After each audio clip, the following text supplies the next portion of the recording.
Hi guys. So say good morning. Everyone say good morning. Good morning. Morning to.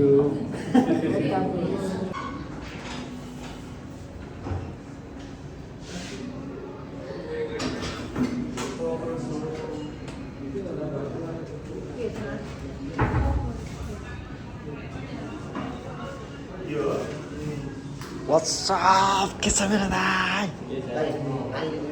चिसो पानी तातो पानी दाइ? ओके. Well like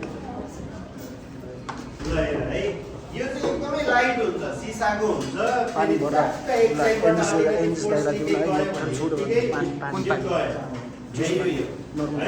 यसको प्राइस पनि कति रे 4000 यतिमा 4000 गयो फेरि हाम्रो पकेटबाट यी भनेको तपाईहरु अब घरै बसेर तपाईलाई किन्नु मन छ भने पनि आफैले यो इक्विपमेन्टहरु किनेर आज तपाईलाई हेरी विशिष्ट मन पर्छ कि एरोप्रेस मन पर्छ कि फ्रेन्च प्रेस इक्विपमेन्ट हेर्दाखेरि पनि अलिकति अथेन्टिक अलिकति राम्रो घर डेकोरेसन गर्नलाई पनि तपाईहरुले सहज हुन्छ यो चाहिँ प्लस अब हामीले चाहिँ अब नर्मली ग्राइन्डिङ गर्नको लागि त्यहाँ हाम्रो ठुलो ग्राइन्डिङ मेसिन छ तर म्यानुअली हामीले यो ग्राइन्डर मेसिन पनि युज गर्न मिल्यो यो सबै इक्विपमेन्टको लागि चाहिँ अब हामीलाई डिफ्रेन्ट ग्राइन्ड साइजहरु युज हुन्छ कफी मेसिनको लागि त फाइन साइज मात्र हो किन तर हामीलाई यो डिफ्रेन्ट इक्विपमेन्टहरुको लागि डिफ्रेन्ट ग्राइन्ड साइज छ अब त्यो डिफ्रेन्ट ग्राइन्ड साइज निकाल्नलाई त अब त्यो ठुलो ग्राइन्डिङ मेसिनबाट हामीले पोसिबल हुँदैन त्यही भएर हामीले चाहिँ यो ग्राइन्डर मेसिन चाहिँ हामीले युज गर्न मिल्छ है ठीक छ यो ग्राइन्डर मेसिन हो यो पनि एउटा ग्राइन्डिङ यसले चाहिँ कफी ग्राइन्ड गर्छ डिफ्रेन्ट साइज अनुसार चाहिँ यसले एडजस्ट गर्न मिल्छ जस्तै एडजस्टमेन्ट नट भनेर हामीले पढेको थियौँ हो कि नै एडजस्टमेन्ट नट जसमा चाहिँ हामीले डिफ्रेन्ट ग्राइन्ड साइजहरु निकाल्न मिल्छ भनेर पढेको थियौँ कि नै यसको चाहिँ एडजस्टमेन्ट नट यो तलपट्टि देख्नु भएको छ कि नै क्लक जस्तो यसलाई चाहिँ हामीले जति टाइट गर्यो हाम्रो ग्राइन्ड साइज चाहिँ त्यति मसिनो आइरहेको हुन्छ ढोका लगाउन जति लुज गर्यो त्यति हाम्रो ग्राइन्ड साइज भित्र बोलाऊ लुज हुँदै आइरहेको हुन्छ है ठीक छ यसलाई चाहिँ हामीले अब फर्स्टली मेनली हामीले बुझ्न पर्यो भनेको चाहिँ के रहेछ त ग्राइन्ड साइज कसरी निकाल्ने के गरी निकाल्ने त्यो चाहिँ हामीले बुझ्न जरुरी छ यसबाट चाहिँ बुझ्यो कि नै अनि त्यसपछि स्टेप बाइ स्टेप फर्स्टमा हामीले हेभी सिस्टम त्यसपछि क्यान्डाइ त्यसपछि ह्यान्ड प्रेस त्यसपछि सिम्पल त्यसपछि फ्रेन्च प्रेस पाले पाला हामीले चाहिँ बनाउँछौँ है फर्स्टमा चाहिँ के बुझ्नु पर्यो त ग्राइन्ड साइज कसरी निकाल्ने त कुन ग्राइन्ड साइज युज हुन्छ भनेर है ल सपोज हामीले हेरी V60 युज बनाउँदैछौँ भने हेरी V60 मा कुन ग्राइन्ड साइज युज हुन्छ रे फाइन मिडियम फाइन कोले जुत्ताको कस्तो बिराइरहेको डोन्ट नो के भयो यो पुरै दिन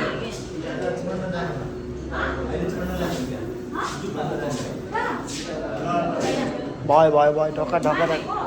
अब किन भयो सरी ब्रो ल हामी सिल गरेन अब यसलाई त सुन्नुस् हेरी V60 मा हाम्रो कुन ग्राइन्ड साइज हुन्छ रे मिडियम फाइन यसको एक्चुअल ग्राइन्ड साइज नै त्यही हो भनेपछि अब तपाईले यसमा चाहिँ कोर्स पनि युज गर्न पाउनुहुन्छ मिडियम फाइनमा अलिकति तितो हुन्छ भनेपछि तपाईले आफैले कोर्सबाट पनि बनाउन सक्नुभयो आफ्नो लागि है फेरि कस्टमरको लागि हैन कस्टमरले हेरेर V60 बनाउनु भएको छ फेरि आफूले सोचेको उहाँलाई मिडियम फाइन दिँदै हुन्छ म मिडियम कोर्सबाट बनाइदिन्छु कोर्स त्यो हैन फेरि है उहाँलाई फेरि मिडियम फाइन नै चाहियो फेरि आफूले पर्सनल पिउनको लागि छ भने चाहिँ हामीले के गर्नु पर्यो त ग्राइन्ड साइज अनुसार डिफ्रेन्ट ग्राइन्ड साइज अनुसार हामीले बनाउन सक्यो यसैमा मिडियम फाइन पनि बनाउन सक्यो मिडियम कोर्स पनि बनाउन सक्यो कोर्स पनि बनाउन सक्यो यसमा पनि सेम यसमा पनि सबैमा सेम तर यसको एक्चुअल स्ट्यान्डर्ड रेसिपी भनेको चाहिँ कुन हैन त हेरी V60 मा मिडियम फाइन क्यामेक्समा मिडियम कोर्स यसमा फाइन यसमा कोर्स यसमा मिडियम फाइन अर फाइन दुई मात्रै जुन युज गर्दा पनि हुन्छ ठीक छ यसरी चाहिँ हाम्रो हरेक इक्विपमेन्ट अनुसार हाम्रो ग्राइन्ड साइजहरु चाहिँ छुटिएको हुन्छ बुझ्यो ल फर्स्टमा चाहिँ हामी हेर्यो फर्स्टमा हामीले के नोट लेखेको थियौं क्यामेक्सको हो ल हामी फर्स्टमा चाहिँ क्यामेक्सबाट सुरु गर्छौं है ल अरु सबैलाई हामीले निकाल्दियौं एक साइडमा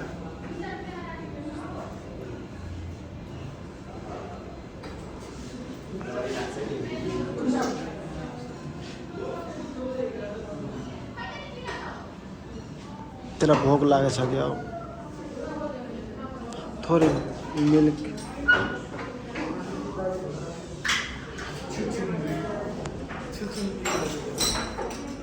ल यो चाहिँ हाम्रो क्यामेक्सको इक्विपमेन्ट ठिक छ ल हामी क्यामेक्सहरू हाल्नु ठिक छ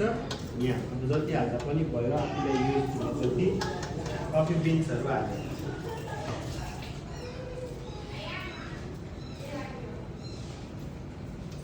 अब हालिसकिसकेपछि चाहिँ हामीले फर्स्टमा चेक गर्ने यो चाहिँ किन सेट भएर बसेको छ त